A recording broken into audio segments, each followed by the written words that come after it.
दोस्तों, आज कहानी बीसनपुरा गांव की है और आज कहानी मैं नहीं, मेरा भाई अनुराग सुनाएगा। अनुराग, शुरू करो। जी भैया, अभी शुरू करता हूँ।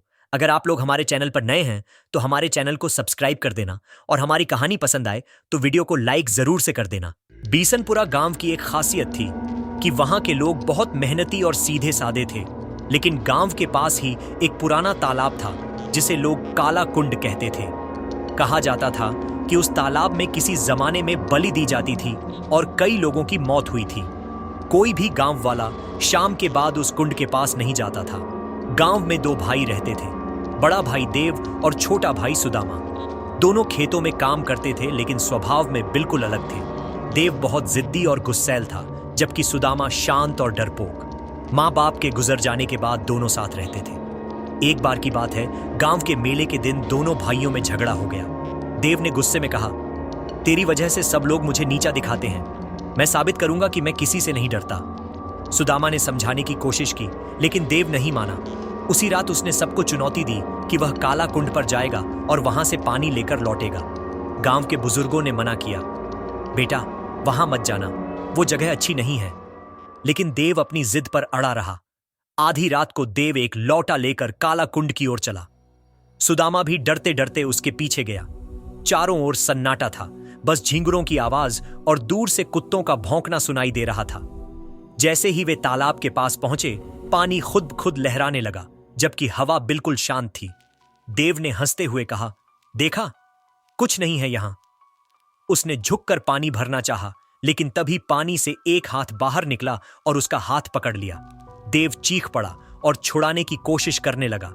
सुदामा ने दौड़कर भाई को खींचा, लेकिन पानी से धीरे धीरे कई और हाथ निकल आए। वे सब काले, गल चुके और हड्डियों जैसे दिखते थे। देव को अचानक पानी के अंदर खींच लिया गया। उसकी चीख आसमान तक गूंज उठी। सुदामा घबराकर किनारे बैठ गया और रोने लगा, भाई बाहर आओ। तभी पानी शांत हो गया और सब कुछ खत्म हो गया। देव का कोई निशान नहीं था। अगली सुबह गांव वालों ने बहुत खोजा, लेकिन देव का शरीर कहीं नहीं मिला। सबने मान लिया कि तालाब ने उसे निगल लिया। सुदामा अकेला हो गया, लेकिन कहानी यहीं खत्म नहीं होती। उस रात सुदामा घर में लेटा था कि अचानक खिड़की से किसी ने उसका नाम पुकारा, सुदामा। आवाज देव की थी।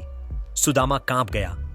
बाहर देखा तो देव खड़ा था, भीगा हुआ, चेहरा काला पड़ा हुआ और आंखें लाल। उसने कहा, भाई तूने मुझे क्यों नहीं बचाया?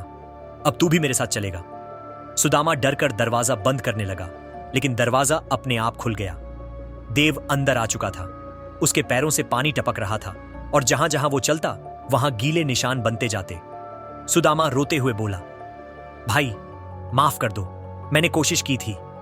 लेकिन देव की परछाई अचानक लंबी होकर कमरे की दीवारों तक फैल गई। उसकी आवाज गूंजने लगी, अब कोई माफी नहीं, काला कुंड ने मुझे ले लिया है और अब तू अकेला नहीं बचेगा। उस रात सुदामा की चीखें पूरे गांव में गूंज उठी। सुबह जब लोग उसके घर पहुंचे तो दरवाजा अंदर से बंद था। जब दरवाजा तोड़ा गया तो अंदर किसी का भी अता पता नहीं था।